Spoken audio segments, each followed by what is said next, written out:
All right, guys, we're back.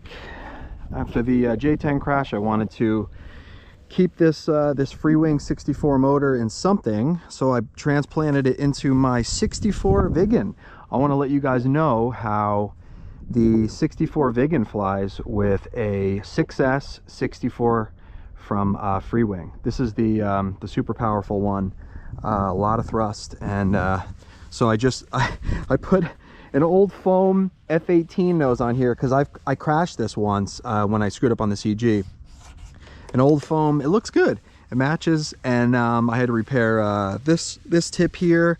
A couple hinges were popped out, so I got just elevator on the canards. I'm gonna do a quick thrust test before I chuck this guy up. A lot of thrust.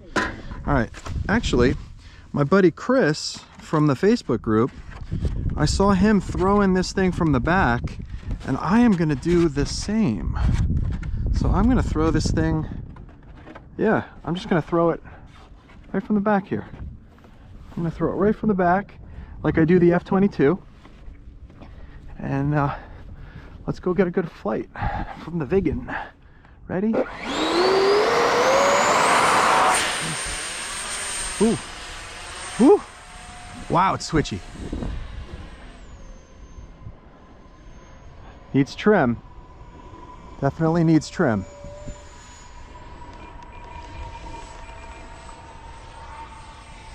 It is a little tail heavy, but it's got a lot of thrust.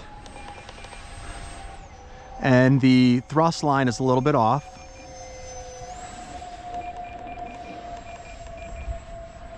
The thrust line is a tiny bit off right now, which is okay. Now, let's rip it. Wow. Whoa, so much elevator. It's fantastic. Whoa.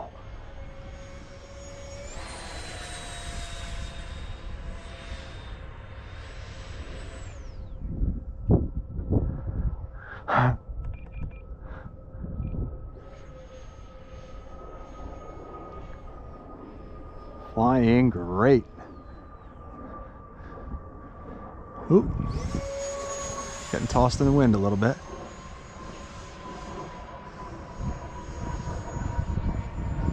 It's a little unstable. I think it's because of the thrust line is definitely off. I glued it in the wrong place, and I have an old thrust vectoring tail on it. So much thrust though, it's unbelievable. Oh.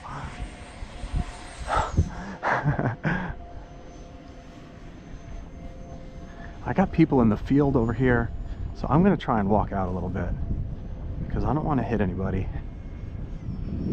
I got a lot of wind up there. Look at it kicking around.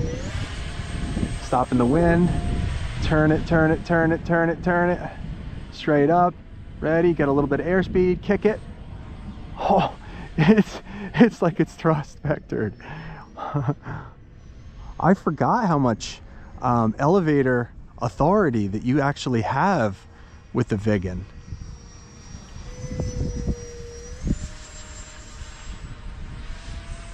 I forgot to look at my rates. I forgot to look at my I forgot to look at basically everything on this this profile.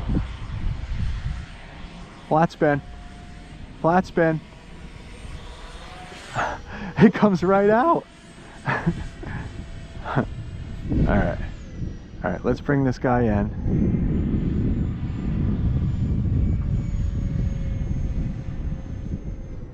I don't know how much battery I have here, so it still wants to go to the right. Whoop.